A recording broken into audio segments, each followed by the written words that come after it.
Hi, good morning. എല്ലാവർക്കും നമസ്കാരം.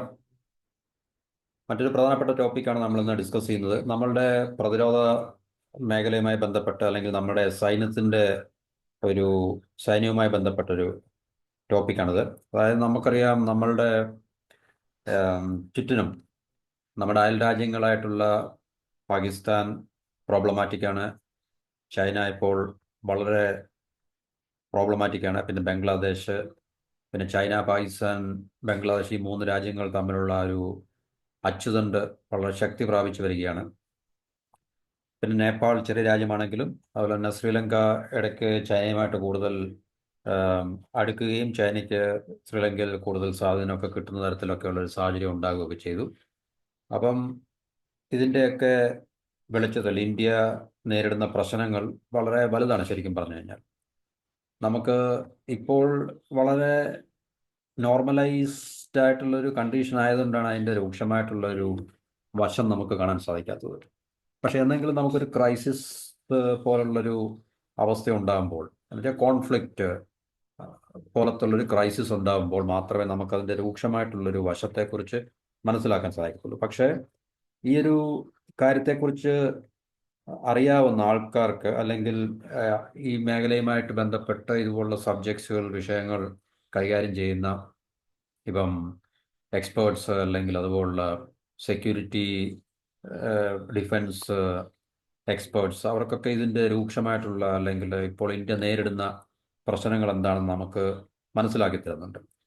അതായത് ചൈന പാകിസ്ഥാനായിട്ടും നമ്മൾ നേരത്തെയുള്ള വീഡിയോയിൽ അല്ലെങ്കിൽ ഡിസ്കഷനിൽ പറഞ്ഞാണ്, ബംഗ്ലാദേശിനെയും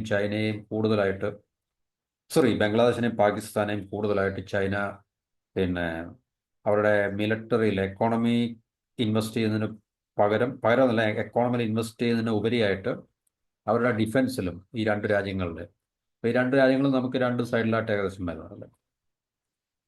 ഒന്ന് വെസ്റ്റും ഒന്ന് ഈസ്റ്റായിട്ട് നമുക്ക് കണക്കാക്കി കഴിഞ്ഞാൽ, അപ്പോൾ ഈ രണ്ട് രാജ്യങ്ങളെയും ചൈന മോഡേണൈസ് ചെയ്തുകൊണ്ടിരിക്കുകയാണ്. അവരുടെ ഡിഫൻസ് അല്ലെങ്കിൽ മിലിറ്ററി, പ്രത്യേകിച്ച് ഇന്ത്യൻ ഓഷ്യനിൽ ഇന്ത്യയുടെ ആധിപത്യത്തിന് ഒരു പ്രതിരോധം സൃഷ്ടിക്കാൻ വേണ്ടി ചൈന ഈ രണ്ട് രാജ്യങ്ങളുടെയും നേവൽ ഫോഴ്സിനെ പ്രത്യേകിച്ച് മോഡേണൈസ് ചെയ്തുകൊണ്ടിരിക്കുകയാണ്. അതല്ലാതെ തന്നെ ചൈനയുടെ സ്വാധീനത്തിലാണ് ഇപ്പോൾ ഈ രണ്ട് രാജ്യങ്ങളും എന്ന് വേണമെങ്കിൽ നമുക്ക്, പാകിസ്ഥാൻ പൂർണ്ണമായിട്ടുമാണ്. കാരണം പാകിസ്ഥാൻ്റെ 80% ആയുധങ്ങൾ ഇമ്പോർട്ട് ചെയ്യുന്നത് ചൈനയിൽ നിന്നാണ്. അപ്പോൾ തീർച്ചയായിട്ടും ഭാവിയിൽ പാകിസ്ഥാൻ്റെ പിന്നെ വർത്തമാന കാലവും ഭാവിയും എല്ലാം തന്നെ ചൈനയുടെ സ്വാധീനത്തിലും നിയന്ത്രണത്തിലുമാണെന്നുള്ള കാര്യം നമുക്ക് അതിൽ നിന്ന് മനസ്സിലാക്കാം. അതുപോലെ തന്നെ ബംഗ്ലാദേശിൻ്റെ കാര്യത്തിലും ചൈന വർദ്ധിച്ചു വരുന്ന സ്വാധീനം ചെലുത്തി വരികയാണ്. അപ്പോൾ അവരുടെ ഡിഫൻസിലും ചൈന വൻതോതിലുള്ള ഇൻവെസ്റ്റ്മെൻറ്റുകൾ നടത്തുന്നുണ്ട്. അപ്പോൾ അത് ഇന്ത്യക്ക് കൂടുതൽ തലവേദന സൃഷ്ടിക്കുന്ന വലിയൊരു പ്രശ്നമാണ് ശരിക്കും പറഞ്ഞാൽ. അപ്പോൾ ഒരു പിന്നെ രാജ്യത്തെക്കുറിച്ച് അല്ലെങ്കിൽ നമ്മളുടെ ഈ സുരക്ഷയെക്കുറിച്ച് ബോധ്യമുള്ള ഒരു ഭരണകൂടത്തിനും ഇങ്ങനൊരു സാഹചര്യത്തിൽ കൈയും കെട്ടി നോക്കി നിൽക്കുവാൻ സാധിക്കത്തില്ല. അപ്പം നമ്മുടെ സൈന്യത്തെ സുസജ്ജമാക്കുക എന്നുള്ളത് വളരെ ടോപ്പായിട്ടുള്ളൊരു പ്രയോറിറ്റിയാണ്. നമ്മുടെ നാഷണൽ സെക്യൂരിറ്റി ഉറപ്പുവരുത്തുന്നതിന് നമ്മുടെ സൈന്യത്തെ സുസജ്ജമാക്കി മാത്രമേ നമുക്ക് മുന്നോട്ട് പോകാൻ സാധിക്കത്തുള്ളൂ. ആ തൽക്കാലം പ്രശ്നമില്ല എന്ന് നമ്മൾ കരുതി, ഇപ്പോൾ പാകിസ്ഥാൻ നമ്മളോട് തീവ്രവാദ പ്രവർത്തനങ്ങളൊന്നും ചെയ്യുന്നില്ല, അല്ലെങ്കിൽ ചൈനയായിട്ട് സമാനമായിട്ടുള്ള അന്തരീക്ഷമൊന്നും ഇല്ലെന്നും പറഞ്ഞ് നമുക്ക് വളരെ നെഗ്ലിജൻ്റായിട്ട് നിൽക്കുവാൻ, അല്ലെ കൈയും കെട്ടി നിൽക്കുവാൻ, അല്ലെങ്കിൽ നമുക്ക് അവരെയൊക്കെ വിശ്വസിച്ച് നമുക്ക് മുന്നോട്ട് പോകാൻ സാധിക്കത്തില്ല. കാരണം നമ്മളുടെ ഡിഫൻസിൽ വളരെ ശക്തമായിട്ടുള്ള, അല്ല നമ്മുടെ സെക്യൂരിറ്റി ഫോഴ്സിൽ വളരെ മാസീവായിട്ടുള്ള അല്ലെങ്കിൽ ഗണ്യമായിട്ടുള്ള ഇൻവെസ്റ്റ്മെൻറ്റ് നടത്തിയേ തീരൂ എന്നുള്ള കാര്യം വളരെ ഉറപ്പാണ്. അപ്പോൾ അത് നമ്മളുടെ ഭരണകൂടത്തിൻ്റെ അല്ലെങ്കിൽ ഭരിക്കുന്ന ഗവൺമെൻറ്റിൻ്റെയൊക്കെ ഒരു ഉത്തരവാദിത്തമാണ്. നമുക്കറിയാം, മുൻകാലങ്ങളിൽ ഇന്ത്യൻ ഡിഫൻസിനെയൊക്കെ കാര്യമായി പരിഗണിക്കാത്ത ഒരു കാലഘട്ടത്തിൽ കൂടെയാണ് നമ്മൾ നേരത്തെ കടന്നുപോയിക്കൊണ്ടിരുന്നത്. പക്ഷേ ഇപ്പോൾ അതിനൊക്കെ ഒത്തിരി മാറ്റങ്ങൾ ഉണ്ടായി എന്നുള്ളതാണ് നമുക്ക് തീർച്ചയായിട്ടും. ഇതിനകത്തിലെ പൊളിറ്റിക്കൽ പാർട്ടിയുടെ വ്യത്യാസമോ അല്ലെങ്കിൽ ഒന്നുമല്ല. പക്ഷേ ഇപ്പോൾ ഭരണത്തിലിരിക്കുന്ന മോഡി ഗവൺമെൻറ് ശരിക്കും ഈ ഡിഫൻസിന് വേണ്ടി വൻതോതിലുള്ള ഇൻവെസ്റ്റ്മെൻറ്റ്, ക്യാപിറ്റൽ സ്പെൻഡിങ്, മൂലധന നിക്ഷേപങ്ങൾ നടത്തുന്നുണ്ട് എന്നുള്ള കാര്യം നമുക്കറിയാൻ പറ്റും. അപ്പോൾ അതിനെക്കുറിച്ചാണ് ഈ ടോപ്പിക്ക് നമ്മൾ സംസാരിക്കുന്നത്. അപ്പോൾ അത് എന്തുകൊണ്ട് നമുക്ക് ഒഴിച്ചുകൂടാൻ പറ്റാത്ത അല്ലെങ്കിൽ ഒഴിവാക്കാൻ പറ്റാത്ത ഒരു കാര്യമാണെന്ന് ചോദിച്ചു കഴിഞ്ഞാൽ, നമ്മുടെ ചുറ്റും ഇപ്പോൾ ഉള്ള രാജ്യങ്ങൾ നമ്മളുമായിട്ടുള്ള റിലേഷൻസിൽ പുറമെ വലിയ പ്രശ്നങ്ങളൊന്നും ഇല്ലെങ്കിൽ തന്നെയും തീർച്ചയായിട്ടും ഇന്ത്യയുടെ വളർച്ചയെ ഏത് രീതിയിലും തടയാൻ വേണ്ടി അവർ ഒത്തുകൂടുന്ന ഒരു അവസ്ഥ ഇപ്പോൾ നിലനിൽക്കുന്നുണ്ട്. പാകിസ്ഥാൻ നമുക്കറിയാം നമ്മുടെ ട്രഡീഷണൽ എനിമിയാണ്, പരമ്പരാഗതമായിട്ടുള്ള നമ്മുടെ എനിമിയാണ്. കാരണം നമുക്കെതിരെ ഏത് പിന്നെ തുറുപ്പ് ചീട്ടും പ്രയോഗിക്കാൻ വേണ്ടി കാത്തിരിക്കുകയാണ് പാകിസ്ഥാൻ എന്ന് പറഞ്ഞു കഴിഞ്ഞാൽ.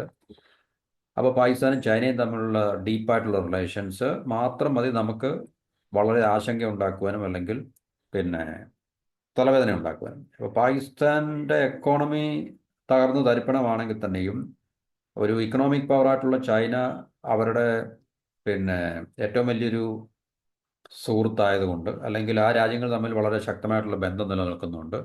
തീർച്ചയായിട്ടും ചൈനയ്ക്ക് പാകിസ്ഥാൻ്റെ സ്റ്റേറ്റിനെ, മിലിറ്ററി സ്റ്റേറ്റ് ആണല്ലോ പാകിസ്ഥാൻ എന്ന് പറയുന്നത്, ആ മിലിറ്ററി സ്റ്റേറ്റിനെ തീർച്ചയായിട്ടും സസ്റ്റെയിൻ ചെയ്യാനും നിലനിർത്താനും ചൈനയ്ക്ക് കഴിയും. അപ്പോൾ അവരുടെ മിലിറ്ററിയിലും ഇല്ലെങ്കിൽ ഇൻ്റലിജൻസിലും അല്ലെങ്കിൽ അതുപോലുള്ള എസ്റ്റാബ്ലിഷ്മെൻറ്റിലൊക്കെ ചൈന വൻതോതിൽ ഇൻവെസ്റ്റ് ചെയ്ത് ചൈനയുടെ താല്പര്യങ്ങൾ സംരക്ഷിക്കാൻ വേണ്ടി പാകിസ്ഥാനകത്തും അതുപോലെ തന്നെ പാകിസ്ഥാനെ ഇന്ത്യക്കെതിരെ ശക്തമായിട്ടുള്ളൊരു പ്രതിരോധ ശക്തിയാക്കി തീർക്കുക എന്നുള്ളൊരു ഉദ്ദേശത്തോടുകൂടി ചൈന പാകിസ്ഥാനിൽ വൻതോതിലുള്ള ഇൻവെസ്റ്റ്മെൻറ്റ് നടത്തുന്നുണ്ട്. പാകിസ്ഥാൻ്റെ സ്റ്റേറ്റിൽ, ഭരണകൂടത്തിൽ, മിലിറ്ററി സ്റ്റേറ്റിൽ.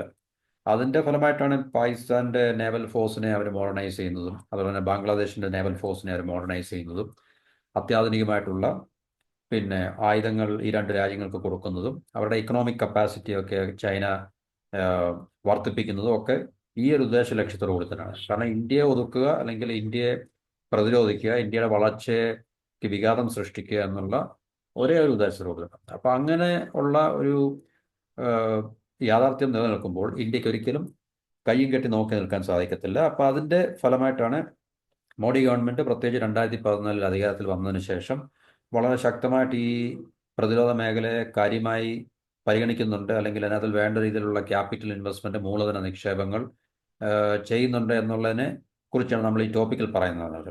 അപ്പോൾ ഈ ലേറ്റസ്റ്റ് ആയിട്ട് നമ്മൾ ഫ്രാൻസിൻ്റെ ഡസോൾട്ടിൽ നിന്നും നമ്മൾ ഓൾറെഡി എയർഫോഴ്സിന് വേണ്ടി നമ്മൾ 30+ റഫേൽ എയർക്രാഫ്റ്റ് മേടിച്ചിട്ടുണ്ട്. നമ്മളിപ്പോൾ ഇനി നേവിക്ക് വേണ്ടി റഫേൽ എം എന്ന് പറയുന്ന വേർഷൻ, അതായത് മാരിടൈം വേർഷൻ, നേവൽ ഫോഴ്സിന് വേണ്ടി നമ്മളൊരു 26 റഫേൽ മേടിക്കാൻ പോവുകയാണ്. അപ്പോൾ അത് ഈ മാസം തന്നെ തീർച്ചയായിട്ടും അതിനുവേണ്ടിയുള്ള ഒരു ഫൈനലൈസേഷൻ നടക്കും എന്നുള്ളതാണ് ഏറ്റവും ലേറ്റസ്റ്റ് ആയിട്ടുള്ള നമുക്കിനി അതിൽ നിന്ന് മനസ്സിലാക്കാൻ സാധിക്കുന്നത്. അപ്പോൾ അത് പിന്നെ ഈ പറഞ്ഞ വർദ്ധിച്ചു വരുന്ന മൂലധന നിക്ഷേപം നമുക്ക് പറയാൻ പറ്റും. മൂലധന നിക്ഷേപം നമ്മൾ ഈ പറഞ്ഞ വളരെ സൊഫിസ്റ്റിക്കേറ്റഡ് ആയിട്ടുള്ള വെപ്പൺസ് മുതൽ ഏറ്റവും താഴെ തട്ടിലേക്കുള്ള കാര്യങ്ങൾ വരെ മേടിക്കാൻ വേണ്ടി വളരെ ഊർജിതമായിട്ടുള്ള ശ്രമങ്ങൾ മോഡി ഗവൺമെൻറ് ഭാഗത്ത് നടക്കുന്നുണ്ട്. ഇപ്പോൾ 2024-25 മോഡി ഗവൺമെൻറ് അല്ലെങ്കിൽ NDA ഗവൺമെൻറ് 2 ലക്ഷം കോടിയിലധികമാണ് ഡിഫൻസിന് വേണ്ടി സ്പെൻഡ് ചെയ്തത്. 2 ലക്ഷം കോടിയിലധികം. പിന്നെ ഈ പറഞ്ഞ ഫൈറ്റർ ജെറ്റ് ഡീൽ എന്ന് പറഞ്ഞാൽ $7.6 ബില്യൺ ഒരു ഡീലാണ്. അപ്പോൾ അത് ക്യാബിനറ്റ് കമ്മിറ്റി ഓൺ സെക്യൂരിറ്റിയുടെ മുമ്പിലാണ്. ഏകദേശം ഈ മാസത്തിനുള്ളിൽ തന്നെ ഗവൺമെൻറ് അത് അപ്രൂവ് ചെയ്തിട്ട് അതിനുള്ള തീരുമാനങ്ങൾ എടുക്കും. പിന്നെ അതുപോലെ തന്നെ അഡീഷണൽ ആയിട്ടുള്ള 3 ഡീസൽ ഇലക്ട്രിക് സബ്മറൈൻസ് കൺവെൻഷണൽ ആയിട്ടുള്ള പരമ്പരാഗതമായിട്ടുള്ളതാണത്. അപ്പോൾ അതും നമ്മുടെ നേവിക്ക് വേണ്ടി വാങ്ങിക്കുവാനുള്ള തീരുമാനം, അപ്രൂവൽ ഈ മാസത്തോട് എടുക്കും, അല്ലെങ്കിൽ ഈ മാസത്തോടുകൂടി ഉണ്ടാകുമെന്നുള്ളൊരു റിപ്പോർട്ടാണെങ്കിൽ ന്യൂസാണ് നമുക്കറിയാൻ സാധിക്കുന്നത്. അപ്പോൾ അതിനകത്തിൽ ഉൾപ്പെടുത്തേണ്ട എല്ലാ സ്റ്റേക്ക് ഹോൾഡേഴ്സിനെ ഉൾപ്പെടുത്തിക്കൊണ്ട് ഗവൺമെൻറ് ആ തീരുമാനത്തിൻ്റെ ഒരു ഫൈനലൈസ്ഡ് സ്റ്റേജിലാണെന്ന് പറയാൻ പറ്റും. അപ്പോൾ റഫേൽ എം നമുക്ക് കിട്ടുന്നതോട് കൂടി അതെനിക്ക് തോന്നുന്നു നമ്മളുടെ ഇപ്പോൾ ഉള്ള എയർക്രാഫ്റ്റ് കാരിയർ INS വിക്രാന്തിൽ ഡിപ്ലോയ് ചെയ്യാൻ വേണ്ടി 2 എയർക്രാഫ്റ്റ് കാരിയേഴ്സ് ഉണ്ട്. 2 എയർക്രാഫ്റ്റ് കാരിയേഴ്സിന് ഡിപ്ലോയ് ചെയ്യാൻ വേണ്ടിയാണ് ഈ റഫേൽ എം ഫൈറ്റേഴ്സ് നമ്മളിപ്പോൾ അക്വയർ ചെയ്യുന്നത് ശരിക്കും പറഞ്ഞാൽ. അപ്പോൾ അത് കിട്ടിക്കഴിഞ്ഞാൽ നമ്മുടെ നേവിക്ക് അത് കൂടുതൽ ശക്തി പകരും എന്നുള്ളതിനകത്ത് യാതൊരു സംശയമില്ല. അതുപോലെ തന്നെ ഈ പറഞ്ഞ 3 അഡീഷണലായിട്ട് നമ്മൾ വാങ്ങിക്കാൻ പോകുന്ന സബ്മറൈൻസ് നമ്മളുടെ ഇന്ത്യൻ ഓഷ്യൻ റീജിയനിലും നമ്മളുടെ സാന്നിധ്യത്തെ കൂടുതൽ ഊട്ടിയുറപ്പിക്കുന്ന തരത്തിൽ നമുക്കതിനകത്തിൽ കൂടുതൽ സ്ട്രെങ്തൻ ചെയ്യാൻ സാധിക്കും എന്നുള്ളൊരു പ്രതീക്ഷ തീർച്ചയായിട്ടും ഉണ്ട്. അപ്പോൾ 2024-25 ഡിഫൻസ് മിനിസ്റ്ററി, അതായത് നമ്മുടെ പ്രതിരോധ മന്ത്രാലയം 193 കോൺട്രാക്റ്റുകൾ സൈൻ ചെയ്തിട്ടുണ്ടായിരുന്നു. ഏകദേശം 2,09,059.85 കോടിയുടെ മൂല്യം വരുന്ന പിന്നെ കോൺട്രാക്റ്റുകളാണ്. അപ്പോൾ തീർച്ചയായിട്ടും ഇതൊരു മാസീവായിട്ടുള്ള വലിയൊരു എമൗണ്ടാണ് ഈ പറഞ്ഞ ഡിഫൻസ് സ്പെൻഡിങ് എന്ന് പറഞ്ഞു കഴിഞ്ഞാൽ. അപ്പോൾ ഇത് ഫൈറ്റർ മേടിക്കാൻ വേണ്ടിയല്ല, അല്ലെങ്കിൽ സബ്മറൈൻസ് മേടിക്കാൻ വേണ്ടി മാത്രമല്ല, മറ്റു പല എക്യുപ്മെൻസും ആയുധങ്ങളും ഒക്കെ തന്നെ നമുക്ക് വേണമല്ലോ. അതുപോലെ തന്നെ മറ്റു പല കാര്യങ്ങളുണ്ട്. ഇപ്പോൾ ഇൻഫ്രാസ്ട്രക്ചർ പണിയാൻ, അല്ലെങ്കിൽ പിന്നെ ഗൺസ്, മിസൈൽസ്, ആഭ്യന്തരമായിട്ടും പിന്നെ പുറത്തും നമ്മൾ ഡിഫൻസ് എക്യുപ്മെൻസും അല്ലെങ്കിൽ വെപ്പൺസും ഒക്കെ അക്വയർ ചെയ്യുന്നുണ്ടല്ലോ. എന്നുവെച്ചാൽ നമ്മുടെ രാജ്യത്തുള്ള കമ്പനികളിൽ നിന്നും പബ്ലിക് സെക്ടറും പ്രൈവറ്റ് സെക്ടറിലും മേഖലയിലുള്ള കമ്പനികളിൽ നിന്നും, അതുപോലെ തന്നെ പിന്നെ വിദേശത്തു നിന്നും, ഇപ്പോൾ റഷ്യയിൽ നിന്നും ഇസ്രായേലിൽ നിന്നും ഫ്രാൻസിൽ നിന്നാണ് റഫേൽ മേടിക്കുന്നത്, അമേരിക്കയിൽ നിന്നും ഒക്കെ ഈ പറഞ്ഞ ഡിഫൻസ് പരമായിട്ടുള്ള പ്രതിരോധ മേഖലയിലെ ഏറ്റവും മുന്തിയ ആയുധങ്ങൾ മുതൽ താഴോട്ടുള്ള എല്ലാ സാധനങ്ങളും മേടിക്കാൻ വേണ്ടിയാണ് ഈ പറഞ്ഞ ഡിഫൻസ് ഔട്ട്ലെ 2,09,059 കോടി രൂപ പിന്നെ നീക്കി വെച്ചതാണല്ലോ. അപ്പോൾ അത് പിന്നെ 2023-24 192 കോൺട്രാക്റ്റുകൾ, ഏകദേശം 1,04,855 കോടി രൂപയുടെ. അപ്പോൾ അതിനേക്കാളിലും വളരെ ഉയർന്ന തുകയാണ് 2024-25 ഡിഫൻസിന് വേണ്ടി സ്പെൻഡ് ചെയ്യാൻ വേണ്ടി മാറ്റി വെക്കുന്നുണ്ട്. അപ്പോൾ 2014 ഈ പറഞ്ഞ നരേന്ദ്രമോദി ഗവൺമെൻറ് വന്നതിന് ശേഷം 1,096 കോൺട്രാക്റ്റുകളോളം സൈൻ ചെയ്തിട്ടുണ്ട് നമ്മുടെ പ്രതിരോധ മേഖലയ്ക്ക് വേണ്ടി. അത് ഏകദേശം 10 ലക്ഷം കോടി, ഏകദേശം കൃത്യമായിട്ട് ഇവിടെ പറയുന്നത് 9,46,225 കോടിയിൽ പരം രൂപയുടെ കോൺട്രാക്റ്റുകൾ ഇതുവരെ സൈൻ ചെയ്തിട്ടുണ്ടെന്നുള്ളത്. അപ്പോൾ അത് തീർച്ചയായിട്ടും ഇന്ത്യൻ ഡിഫൻസിനെ സംബന്ധിച്ച്, അല്ലെങ്കിൽ ഇന്ത്യൻ മിലിറ്ററിയെ സംബന്ധിച്ച് ഇത് പോരാ ശരിക്കും പറഞ്ഞു കഴിഞ്ഞാൽ. പക്ഷെ നമ്മളുടെ രാജ്യത്തിൻ്റെ സമ്പദ് വ്യവസ്ഥയുടെയും നമ്മുടെ ഗവൺമെൻറ്റിൻ്റെ കയ്യിലുള്ള പൈസയുടെയൊക്കെ പരിമിതികൾ കൊണ്ട്, ആ പരിമിതികൾക്കുള്ളിൽ നിന്നുകൊണ്ട് തന്നെ നമ്മൾ ഇത്രയും കൂടുതൽ ചെയ്യുക. കാരണം ഇനി ഇന്ത്യൻ എയർഫോഴ്സിന് തീർച്ചയായിട്ടും 10-40 സ്ക്വാഡ്രന് മേളിൽ വേണ്ട ഇന്ത്യൻ എയർഫോഴ്സ് ഇപ്പോൾ 30 സ്ക്വാഡ്രനുകളുള്ളൂ ശരിക്കും പറഞ്ഞാൽ. അതും കൃത്യമായിട്ട് എഫക്റ്റീവ് ആണെന്ന് ചോദിച്ചു കഴിഞ്ഞാൽ ഒരിക്കലുമല്ല. കാരണം നമ്മൾ ഇതുവരെ 5th ജനറേഷൻ ഫൈറ്റർ എയർക്രാഫ്റ്റ് പോലും നമുക്കില്ല.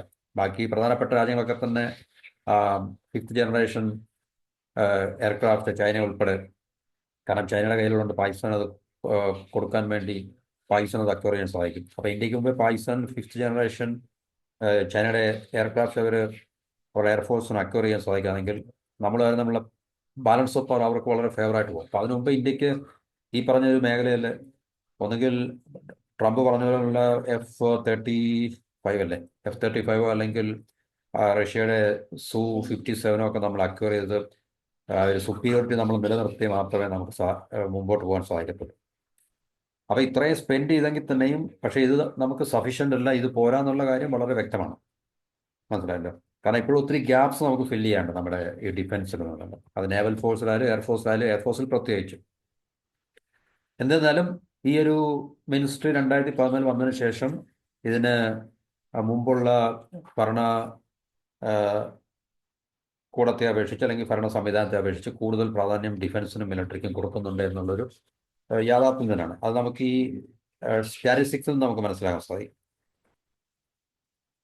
അപ്പം ഈ 2024-25 പിന്നെ ക്യാപിറ്റൽ എക്സ്പെൻഡിച്ചർ, അതായത് ഈ ഡിഫൻസിന് വേണ്ടി നമ്മൾ ക്യാപിറ്റൽ എക്സ്പെൻഡിച്ചർ നമ്മൾ ഈ എക്യുപ്മെൻസിനും ലോങ് ടേം ഉപയോഗമുള്ള സാധനങ്ങൾ മേടിക്കാൻ വേണ്ടി. ഇപ്പോൾ എക്യുപ്മെൻറ്റ്സ്, ഇപ്പോൾ ഫൈറ്റർ ആയാലും സബ്മറൈൻസ് ആയാലും ഷിപ്പായാലും അതുപോലുള്ള കാര്യങ്ങൾക്ക് വേണ്ടിയുള്ളതാണ് ക്യാപിറ്റൽ എക്സ്പെൻഡിച്ചർ. റവന്യൂ എക്സ്പെൻഡിച്ചർ വേറെ ഉണ്ട്, അത് നിത്യേനയുള്ള ചിലവുകൾക്ക് വേണ്ടി ഉള്ളതാണ് റവന്യൂ എക്സ്പെൻഡിച്ചർ എന്ന് പറയുന്നത്. അപ്പോൾ 24-25 ക്യാപിറ്റൽ എക്സ്പെൻഡിച്ചറിൻ്റെ പിന്നെ എമൗണ്ട് വളരെ കൂടി. ഇന്ന് ശരിക്കും പറഞ്ഞു കഴിഞ്ഞാൽ മറ്റ് മുൻകാലങ്ങളെ അപേക്ഷിച്ച് സറണ്ടർ ഓഫ് ഫണ്ട്സ് എന്ന് പറയും. എന്ന് വെച്ചാൽ ഉദാഹരണത്തിന് ഡിഫൻസ് മിനിസ്ട്രിക്ക് വേണ്ടി ഒരു വർഷം ഇത്ര രൂപ കൊടുക്കുമ്പോൾ അവർ ആ വർഷം അത് മൊത്തം യൂട്ടിലൈസ് ചെയ്തില്ലെങ്കിൽ അതിൻ്റെ ബാക്കി ഗവൺമെൻറ്റിലേക്ക്. ഗവൺമെൻറ്റിൽ ശരിക്കും പറഞ്ഞാൽ ഗവൺമെൻറ്റാണത്, മിനിസ്ട്രി സറണ്ടർ ചെയ്യും ഫണ്ട് എന്ന് പറഞ്ഞു കഴിഞ്ഞാൽ. കാരണം ഈ ഫണ്ട് അപ്രൂവ് ചെയ്യുന്നത് നമ്മുടെ ഡിഫൻസ് മിനിസ്ട്രിക്ക് മുകളിലുള്ള ക്യാബിനറ്റ് കമ്മിറ്റി ഓൺ സെക്യൂരിറ്റി ആയിരിക്കും. അപ്പോൾ അതൊരു ഇൻറ്റേർണൽ അഡ്ജസ്റ്റ്മെൻറ്റാണ്, എന്നാൽ തന്നെ സറണ്ടർ ഓഫ് ഫണ്ട്സ് എന്നാണ് നമുക്ക് പറയുന്നത്. അപ്പോൾ 2021 ഡിഫൻസ് മിനിസ്ട്രി 205 കോടി രൂപയുടെ ഫണ്ട് സറണ്ടർ ചെയ്തിട്ടുണ്ടായിരുന്നു. എന്നുവെച്ചാൽ മൊത്തം അവർക്ക് അലോക്കേറ്റ് ചെയ്തതിൽ നിന്ന് 205 രൂപ തിരിച്ചു കൊടുത്തു. 21-22 863 രൂപയും 22-23 755.99 കോടി രൂപയും സറണ്ടർ ചെയ്തായിരുന്നു. 23-24 2,971 കോടി രൂപ സറണ്ടർ ചെയ്തിട്ടുണ്ടായിരുന്നു. അപ്പോൾ ഈ സറണ്ടർ എന്തുകൊണ്ടാണ് സംഭവിക്കുന്നത് ചോദിച്ചു കഴിഞ്ഞാൽ, അത് യൂട്ടിലൈസ് ചെയ്യാത്തത് മാത്രമല്ല, ചിലപ്പോൾ അവരുടെ കോൺട്രാക്റ്റ് ഒക്കെ റിവൈസ് ചെയ്യുമ്പോൾ അതിൻ്റെ കോൺട്രാക്റ്റ് എമൗണ്ട് ഒക്കെ കുറയും. അപ്പോൾ ഇത്രയും പണം വേണ്ടായിരിക്കും. അപ്പോൾ ആ പണം തിരികെ ഗവൺമെൻറ്റിലേക്ക് തന്നെ സറണ്ടർ ചെയ്യുക എന്നുള്ള ഒരു പ്രോസസ്സാണ്. അല്ലെങ്കിൽ ചിലപ്പോൾ അത് യൂട്ടിലൈസ് ചെയ്യാൻ സാധിക്കാതെ വരും. അങ്ങനെയൊക്കെയുള്ളൊരു കണ്ടീഷൻ കൂടെ ആകുമ്പോൾ സറണ്ടർ ഓഫ് ഫണ്ട്സ് നടക്കും. അപ്പോൾ ഇന്ത്യയുടെ ഏറ്റവും ഒരു ജയൻ്റായിട്ടുള്ള അയൽ രാജ്യമായിട്ടുള്ള ചൈന, കാരണം നമ്മളുമായിട്ടുള്ള ബോർഡറിൽ ഏകദേശം 3,488 കിലോമീറ്റർ ബോർഡർ നമ്മളുമായിട്ടുണ്ട്. ലൈൻ ഓഫ് ആക്ച്വൽ കൺട്രോൾ എന്ന് പറയുന്നത് ചൈനയായിട്ടുള്ള ബോർഡറിൽ. പാകിസ്ഥാനായിട്ട് നമ്മൾ ലൈൻ ഓഫ് കൺട്രോളാണ്, LOC ആണ്. ഇത് LOAC ആണ് ചൈനയായിട്ട്, അല്ലെങ്കിൽ LAC ആണ് നമ്മൾ. അപ്പോൾ അവർ വളരെ ശക്തമായ രീതിയിൽ അവരുടെ ഡിഫൻസ് ബോർഡർ ഇൻഫ്രാസ്ട്രക്ചറൊക്കെ വർദ്ധിപ്പിച്ചുകൊണ്ടിരിക്കുകയാണ്. അതുപോലെ തന്നെ പിന്നെ നമ്മുടെ മറ്റു രാജ്യങ്ങൾ പാകിസ്ഥാനിലും ബംഗ്ലാദേശിലും ഒക്കെ പൊളിറ്റിക്കലും ഫൈനാൻഷ്യൽ സ്ട്രെസ്സും ഒക്കെ നേരിട്ടുകൊണ്ടിരിക്കുന്ന ഈ അവസരത്തിൽ, അതുതന്നെയല്ല ചൈന ബംഗ്ലാദേശും പാകിസ്ഥാനുമായിട്ട് കൂടുതൽ ബന്ധങ്ങൾ സ്ഥാപിച്ചെടുക്കുന്ന ഈ ഒരു കണ്ടീഷനിൽ അവരുടെ ഡിഫൻസിൽ ചൈന ശക്തമായിട്ട് ഇൻവെസ്റ്റ് ചെയ്യുന്നതുകൊണ്ട്, മോഡേണൈസ് ചെയ്യുന്നതുകൊണ്ട്, തീർച്ചയായിട്ടും നമ്മളുടെ മിലിറ്ററിക്കും ടോപ്പ് പ്രിയോറിറ്റി കൊടുക്കുവാൻ വേണ്ടി മോഡി ഗവൺമെൻറ് വളരെ പ്രതിജ്ഞാബദ്ധമാണ്, അല്ലെങ്കിൽ അതിൽ വളരെ ശ്രദ്ധ ചെലുത്തുന്നുണ്ട്. നമ്മുടെ ഡിഫൻസിൻ്റെ കപ്പാസിറ്റി ബിൽഡ് ചെയ്യാൻ വേണ്ടി, പ്രത്യേകിച്ച് മേക്ക് ഇൻ ഇന്ത്യ പ്രോസസ്സ് പോലുള്ള അല്ലെങ്കിൽ അതുപോലുള്ളൊരു സംവിധാനത്തിൽ കൂടി നമ്മുടെ ആഭ്യന്തരമായിട്ടുള്ള ഉൽപ്പാദനങ്ങളൊക്കെ വർദ്ധിപ്പിച്ച് തീർച്ചയായിട്ടും ആ ഒരു മേഖലയെ കൂടുതൽ ശ്രദ്ധിക്കുന്നുണ്ട്, അല്ലെങ്കിൽ കെയർ ചെയ്യുന്നുണ്ട് എന്നുള്ളൊരു വസ്തുത നമുക്ക് വിസ്മരിക്കാൻ സാധിക്കത്തില്ല. അപ്പം അതുപോലെ തന്നെ പഴയതിനേക്കാളൊക്കെ വ്യത്യസ്തമായിട്ടുള്ള ഒത്തിരി റിഫോംസും അല്ലെങ്കിൽ ചേഞ്ചസും ഒക്കെ നമ്മളുടെ ഈ പറഞ്ഞ ബ്യൂറോക്രസിയിലും അല്ലെങ്കിൽ മിനിസ്ട്രി മന്ത്രാലയത്തിൻ്റെ തലത്തിലൊക്കെ നടന്നിട്ടുണ്ട്. കാരണം പ്രോജക്റ്റ് മാനേജ്മെൻറ്റ്, അതുപോലെ തന്നെ ഈ ഡിഫൻസ് നമ്മുടെ പബ്ലിക് സെക്ടർ യൂണിറ്റ്സ് ഉണ്ടല്ലോ, പൊതുമേഖലാ സ്ഥാപനങ്ങൾ, ഇപ്പം Hindustan aeronautics limited, Bharat electronics limited എന്നൊക്കെ പറയുന്ന അവർക്ക് കൂടുതൽ അവരെ കൂടുതൽ ഉത്തരവാദിത്തമുള്ള ഓർഗനൈസേഷൻസ് ആക്കി മാറ്റിയെടുക്കുന്നതിൽ ഇപ്പം വളരെ ശ്രദ്ധ ചെലുത്തുന്നുണ്ട്. കാരണം പഴയ പോലെ വെച്ച് താമസിപ്പിക്കാനോ പ്രോജക്റ്റ് ഡിലേ ചെയ്യിപ്പിക്കാനോ ഒന്നും അവർക്ക് അങ്ങനെ കഴിയത്തില്ല. അതുപോലെ തന്നെ നമ്മുടെ defence research and development organisation DRDO, അപ്പം സമയബന്ധിതമായിട്ട് കാര്യങ്ങൾ ചെയ്ത് ഫിനിഷ് ചെയ്യുക എന്നുള്ളൊരു ടാസ്ക് അവർക്ക് കൊടുത്തിട്ടുണ്ട്. പഴയ പോലെ ഉഴപ്പാൻ പറ്റത്തില്ല. അതുപോലെ DRDOയുടെ ശക്തമായിട്ട് മിനിസ്ട്രി അല്ലെങ്കിൽ നമ്മുടെ ഗവൺമെൻറ് പറഞ്ഞിട്ടുള്ളതിനാൽ ഇപ്പം പുതിയ പുതിയ ഹാർഡ്വെയർ പ്ലാറ്റ്ഫോംസ് ഒക്കെ ടെസ്റ്റ് ചെയ്യാനൊക്കെയുള്ള സമയം നീട്ടി കൊണ്ടുപോകാൻ സാധിക്കത്തില്ല. പെട്ടെന്ന് തന്നെ കാര്യങ്ങൾ റിസർച്ച് ആൻഡ് ഡെവലപ്മെൻ്റ് ഒക്കെ നടത്തി അത് രാജ്യത്തിന് കോൺട്രിബ്യൂട്ട് ചെയ്യുക അല്ലെങ്കിൽ സബ്മിറ്റ് ചെയ്യുക എന്നുള്ളത് വളരെ കൃത്യമായിട്ടുള്ള നിർദ്ദേശങ്ങൾ ഈ പറഞ്ഞ പബ്ലിക് സെക്ടർ യൂണിറ്റ്സിനെല്ലാം കൊടുക്കുന്നുണ്ട്. പ്രൈവറ്റ് സെക്ടർ യൂണിറ്റ്സ് കുഴപ്പമില്ല, അവരെ ഇതിനേക്കാളുള്ള എഫിഷ്യൻ്റായിട്ട് എഫക്റ്റീവായിട്ട് റൺ ചെയ്യുന്നുണ്ട്. അവർക്ക് സമയബന്ധിതമായിട്ട് പറയുന്ന സമയത്ത് തന്നെ അവർക്ക് തീർച്ചയായിട്ടും പ്രോജക്റ്റുകൾ കംപ്ലീറ്റ് ചെയ്യാനും എന്താണോ അവരിൽ നിക്ഷിപ്തമായിട്ടുള്ള ഉത്തരവാദിത്തങ്ങൾ നിർവഹിക്കാനും പ്രൈവറ്റ് സെക്ടർ യൂണിറ്റ്സിന് കുഴപ്പമൊന്നുമില്ല. പക്ഷേ പബ്ലിക് സെക്ടർ യൂണിറ്റ്സിനല്ല. കാരണം HALലും ഒക്കെ നമ്മൾ എന്തൊക്കെ പറഞ്ഞു കഴിഞ്ഞാലും, നമ്മൾ ഫൈറ്റർ ജെറ്റ്സ് ഉണ്ടാക്കുന്ന സ്ഥാപനമാണെന്ന് പറഞ്ഞു കഴിഞ്ഞാലും പബ്ലിക് സെക്ടർ യൂണിറ്റ്സാണ്. അപ്പോൾ അതിൻ്റെ ആയിട്ടുള്ള ഈ വലിച്ചിഴക്കലും അല്ലെങ്കിൽ സമയം വേസ്റ്റ് ആക്കലും ഒക്കെ തീർച്ചയായിട്ടും ഉണ്ടാകും. കാരണം ബ്യൂറോക്രസിയാണല്ലോ റൺ ചെയ്യുന്നത് ശരിക്കും പറഞ്ഞാൽ, എന്തൊക്കെ പറഞ്ഞാലും ശരി. അപ്പോൾ അതിനകത്തിലൊക്കെ ഒരു മാറ്റം ഇപ്പോൾ വന്നിട്ടുണ്ട് എന്നാണ് നമുക്ക് ഈ ഒരു റിപ്പോർട്ടിൽ നിന്ന് നമുക്ക് മനസ്സിലാക്കാൻ സാധിക്കുക. ഇത് നല്ലൊരു സൂചനയാണ് നമുക്ക്. പക്ഷേ ഡിഫൻസിൽ നമുക്ക് കൂടുതലായിട്ട് നമുക്ക് സ്പെൻഡ് ചെയ്യേണ്ടത്, കാരണം ഇന്ത്യയെ ശരിക്കും പറഞ്ഞാൽ നമ്മൾ മോഡേണൈസ്ഡ് ആയിട്ടില്ല. ഒരു മോഡേണൈസ്ഡ് ഡിഫൻസ് ഫോഴ്സ് അല്ലെങ്കിൽ മിലിറ്ററി ഫോഴ്സ് നമ്മളായിട്ടില്ല. കാരണം ഇപ്പോഴും നമ്മുടെ എയർഫോഴ്സ് ഒക്കെ വളരെ പുറകിലാണെന്ന് പറയാം. മറ്റ് മേജർ നമ്മളെ ലോകത്തിലെ 4-ാമത്തെ 5-ാമത്തെ പവർഫുൾ ഡിഫൻസ് അല്ലെങ്കിൽ മിലിറ്ററി പവറൊക്കെ ആണെങ്കിൽ തന്നെയും, അല്ലെങ്കിൽ നമ്മുടെ എയർഫോഴ്സൊക്കെ വളരെ ശക്തിയുള്ള എയർഫോഴ്സ് ആണെന്ന് പറയുമെങ്കിൽ തന്നെയും മോഡേണൈസേഷനിൽ ഒക്കെ നമ്മൾ വളരെ പുറകിലാണ് ഇപ്പോഴും. കാരണം നമുക്ക് വേണ്ട സ്ക്വാഡ്രൺ പോലും നമുക്കിതുവരെ അക്വയർ ചെയ്യാൻ സാധിച്ചിട്ടില്ല. 10-40 സ്ക്വാഡ്രണിന് മുകളിൽ നമുക്ക് വളരെ അത്യാവശ്യമാണ്. പക്ഷേ 30ഓളം മാത്രമേ നമുക്കിപ്പോൾ സ്ക്വാഡ്രൺ നിലവിലുള്ളൂ. അതും വളരെ പഴഞ്ചനായിട്ടുള്ള നമ്മളുടെ എക്യുപ്മെൻറ്റ്സും വെപ്പൺസും ഒക്കെ തന്നെയാണ് ഈ ഫൈറ്റർ ജെറ്റ്സ് ഉൾപ്പെടെയുള്ള. അപ്പോൾ 5th ജനറേഷൻ പോലും നമുക്കിതിനെ സ്വായത്തമാക്കാൻ സാധിച്ചിട്ടില്ല. ഇൻഡിജിനസ് ആയിട്ടോ ആഭ്യന്തരമായിട്ടോ അല്ലെങ്കിൽ നമ്മൾ റഷ്യയിൽ നിന്നോ അമേരിക്കയിൽ നിന്നോ ഒക്കെ വാങ്ങുവാൻ പോലും നമുക്കിതിൽ സാധിച്ചിട്ടില്ല. അപ്പം തീർച്ചയായിട്ടും ഇങ്ങനെയുള്ള വലിയൊരു ഗ്യാപ്പ് ഫില്ല് ചെയ്യാനുണ്ട് നമ്മുടെ ഡിഫൻസിനെ സംബന്ധിച്ച്. അപ്പോൾ തീർച്ചയായിട്ടും എത്ര ഇതിനു വേണ്ടി സ്പെൻഡ് ചെയ്താലും മതിയാകാത്തൊരവസ്ഥയാണ്. പക്ഷേ എന്നാലും നമ്മുടെ രാജ്യത്തിൻ്റെ സാമ്പത്തിക പരിമിതികൾ കണക്കിലെടുത്തുകൊണ്ട് ആ ഒരു പരിമിതിയിൽ നിന്നുകൊണ്ട് നമ്മൾ ചെയ്യാവുന്നതിൻ്റെ പരമാവധി ഒരുപക്ഷെ ഇപ്പോഴത്തെ ഗവൺമെൻറ് ചെയ്യുന്നുണ്ടെന്നുള്ളതാണ് ഈ റിപ്പോർട്ടിൽ നമുക്ക് മനസ്സിലാക്കാൻ സാധിക്കുന്നത്. അതിപ്പോൾ ഏത് ഗവൺമെൻറ് നിലനിന്നാലും ശരി, നമ്മുടെ പിന്നെ ഈ ഡിഫൻസിനെ വളരെ ശക്തമായിട്ട് വളരെ ശക്തമായിട്ട് പരിപോഷിപ്പിക്കുകയും അല്ലെങ്കിൽ അതിനെ കൃത്യമായിട്ട് അതിനെ കെയർ ചെയ്യുകയും ചെയ്തു, അല്ലെങ്കിൽ ശത്രു രാജ്യങ്ങൾ അല്ലെങ്കിൽ അയൽ രാജ്യങ്ങളായിട്ടുള്ള നമ്മുടെ പാകിസ്ഥാൻ, ചൈന, ബംഗ്ലാദേശ് എല്ലാം തന്നെ വളരെ മുന്നോട്ട് പോവുകയും നമുക്കത് നമ്മുടെ സുരക്ഷയ്ക്ക് വലിയ ഭീഷണിയാകുകയൊക്കെ ചെയ്യുന്നുണ്ട്. കാരണം ഇന്ത്യൻ ഓഷനിലൊക്കെ ഇപ്പോൾ നേരത്തെ നമ്മൾ എൻജോയ് ചെയ്തിട്ടുണ്ടെന്ന് നമ്മുടെ ഒരു ഡോമിനൻസ്, അതിനകത്തിലൊക്കെ ഇപ്പം ഒരു ചലഞ്ച് നമുക്ക് തീർച്ചയായിട്ടും ഉണ്ടാകാൻ തുടങ്ങി. കാരണം ചൈനയ്ക്ക് ഒറ്റയ്ക്ക് അത് മാനേജ് ചെയ്യാൻ സാധിക്കത്തില്ല എന്നുള്ളൊരു വസ്തുത നിലനിൽക്കുമ്പോൾ അവർ ബംഗ്ലാദേശിനെയും പാകിസ്ഥാനെയും കൂട്ടുപിടിച്ചുകൊണ്ട് ഇന്ത്യൻ ഓഷനിലുള്ള ഒരു ഡോമിനൻസ് അല്ലെങ്കിൽ മേൽക്കോയ്മ ന്യൂട്രലൈസ് ചെയ്യാനോ അല്ലെങ്കിൽ അതിനെ കൗണ്ടർ ബാലൻസ് ചെയ്യാനോ ഇപ്പോൾ വളരെ ശക്തമായിട്ട് ശ്രമിച്ചുകൊണ്ടിരിക്കുകയാണ്. അപ്പോൾ ഈ പറഞ്ഞ കാര്യങ്ങളിലേക്ക് വിളിച്ചതിൽ ഇന്ത്യക്ക് തീർച്ചയായിട്ടും ഇന്ത്യയുടെ പ്രതിരോധ മേഖലയെ കൂടുതൽ ശക്തിപ്പെടുത്തുക എന്നല്ലാതെ മറ്റൊരു മാർഗവുമില്ല. അപ്പോൾ അതിന് കാര്യമായിട്ടുള്ള ഡിഫൻസ് സ്പെൻഡിങ്, ക്യാപിറ്റൽ, ഈ മൂലധന നിക്ഷേപം മോഡി ഗവൺമെൻറ് ചെയ്യുന്നുണ്ടെന്നാണ് നമുക്ക് ഈ സ്റ്റാറ്റിസ്റ്റിക്സിൽ നിന്നും ഈ റിപ്പോർട്ടിൽ നിന്നും നമുക്ക് മനസ്സിലാക്കാൻ സാധിക്കുന്നത്. അപ്പോൾ ഇത്രയും പറഞ്ഞുകൊണ്ട് ഈ ടോപ്പിക് ഇവിടെ അവസാനിപ്പിക്കുന്നു. മറ്റൊരു ടോപ്പിക്കുമായിട്ട് അടുത്ത വീഡിയോയിൽ കാണാം. എല്ലാവർക്കും ഹാപ്പി സൺഡേ. ചാനൽ സബ്സ്ക്രൈബ് ചെയ്യുക, സപ്പോർട്ട് ചെയ്യുക. വീണ്ടും കാണുന്നവരെ നന്ദി, നമസ്കാരം.